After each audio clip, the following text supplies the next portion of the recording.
quick update on this, because I did speak about it in the last stream before I left you guys. I think I might have broke it actually during the stream that I was on with you guys. I think it happened an hour within me streaming.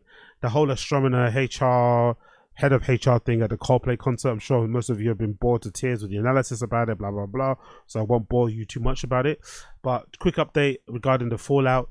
The head of HR, Christine Cabot, has resigned following the Coldplay Kisscam incident. Astronomer Human Resources Chief Christine Chabot has resigned from a company following an affair that was caught on camera.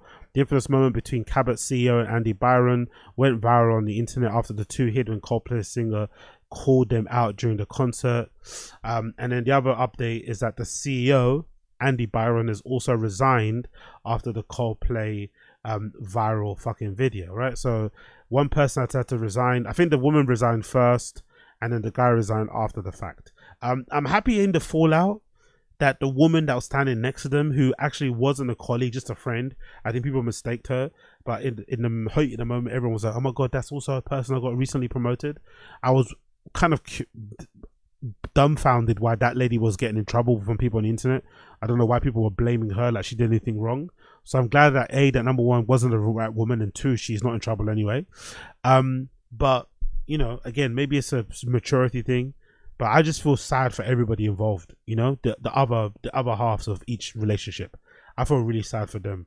Like, that must be incredibly embarrassing situation to go through. Obviously for us on the internet, it's ha ha he he's. We're having a good jolly about it. Chris Martin from Coldplay still trolling and talking about it in previous, you know, in other concerts after the fact. I've seen clips of him talking about it online, basically insinuating, hey, when the camera comes on, you just make sure you're not doing anything you're meant to do.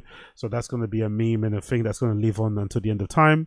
But I think for the people involved, the other halves, I can't imagine the pain they've been going through right now. I did hear some people say that, oh, allegedly they were separated. Both parties were separated in their relationship. But that's not true from what I've read. Again, they were both in committed relationships with families and shit.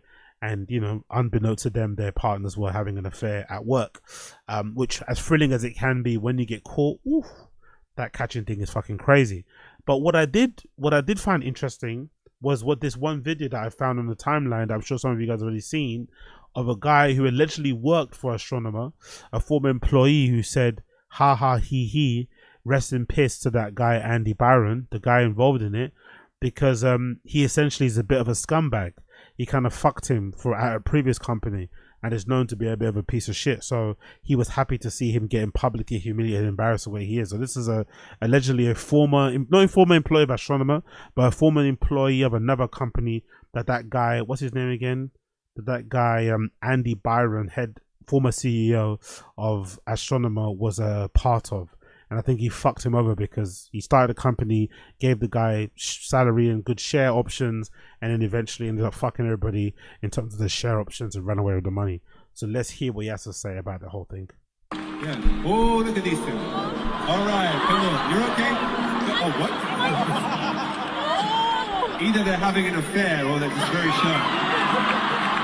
If you think his marriage is the only thing that Andy Byron ran into the ground, then I've got a funny story about karma for you. Before being Astronomer CEO, Andy Byron was also Chief Revenue Officer of a different software company, where he hired a lot of hardworking, great people with high hopes for their careers by promising them the opportunity of a lifetime that would completely change their future, solve any financial worries their family or children might ever have. I also had the questionable privilege of being interviewed and hired by him. As you can imagine, he's very persuasive, considering he managed to convince his own chief people officer to go to a public concert while they were having an affair. He also convinced me and a lot of my former colleagues to join him in that company. He convinced investors to invest almost $2 billion.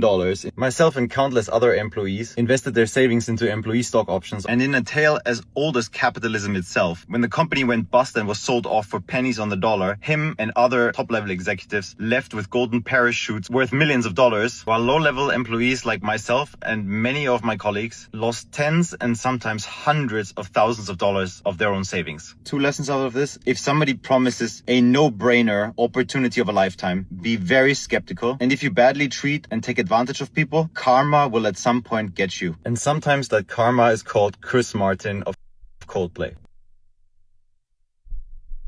I don't think that's true. I think that's a very naive and optimistic way of looking at the world, but I think sometimes really rich people people just in general get away with things. I've been involved in companies, or I've worked at companies before where a person's fucked everybody over. One company in particular that I think of, fuck Nick from fucking People.io, forever and ever and ever. Hope he fucking lands in a fucking volcano. But I was working at that company. That company went under. He fucked everybody over with the salaries, and then didn't declare the company bankrupt because that would affect his ability to raise money for his next startup. But then I left us in a limbo in terms of being able to claim salaries that were unpaid to us. And then eventually, after a year or so, he ends up setting up that company. Another 6 months go by. He ends up then filing bankruptcy. And another 8 months go by. That's when we can then claim the money back. So it took us over like 2.5 years to claim that money back. And I think, if I'm not mistaken, the company went under just before Christmas. I think I left a proper good company before. I think I was at Depop. Yeah, I think I was at Depop, decent enough job, doing community support there, making my good little 25k a year, like not great money, but money enough to kind of do my thing I needed to do. It was an easy clock in, clock out job. I was just fucking answering tickets on fucking Zendesk every day, and then I left that job at Depop to go become like the fucking head of social media marketing over there at fucking People.io, and the guy fucking fucks the company over in the space of a couple of months. And just before Christmas, if I'm not mistaken, I think I was away on that weekend as well. I think I was away on that weekend in Manchester or Liverpool with some fucking, some slag I was with, whatever that weekend. And then that paycheck I was looking forward to getting, I never got. So that guy went on to found another company after that.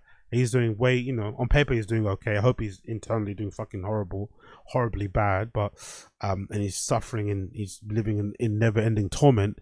But sometimes horrible people, bad people, they get away with it, They get away with it, to be honest. They really do get away with it. But hey, what can we do? What can we do? Moving on. We also got this really funny clip. It's not very often that these companies knock these kind of replies out of the park after the fact, when a thing goes viral. The thing I can think of first that comes to mind is that water brand that Ashton Hall was kind of made famous, that blue bottle, I forgot the name of it, but that company took a very long time to kind of respond and kind of jump on the bandwagon and the wave of what was happening in social media as the Ashton Hall guy was pouring that blue bottle into the bowl to like douse his face in with the ice cubes. But Astronomer has done a good job in terms of kind of responding to the hype and to the fucking virality of that clip of their former CEO, hooking up with the head of HR.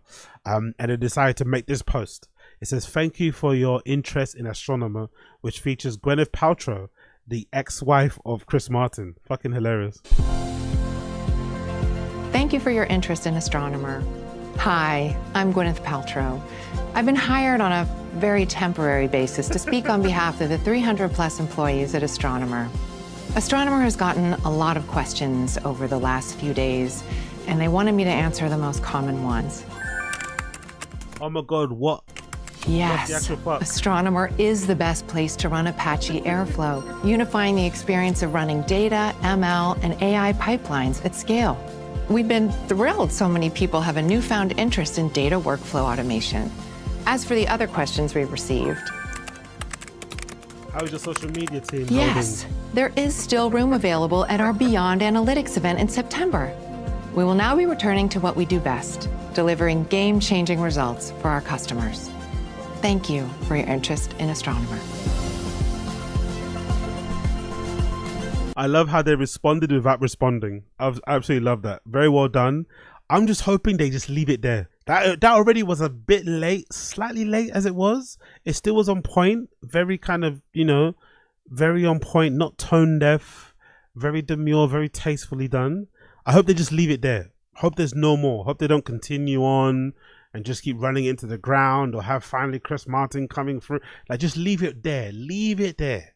Leave it there. And then just get back to work. Just leave it there. Leave it there. Leave it there. I do remember, actually, it makes me think of this one time where this kind of viral marketing moment happened by happen chance at a company.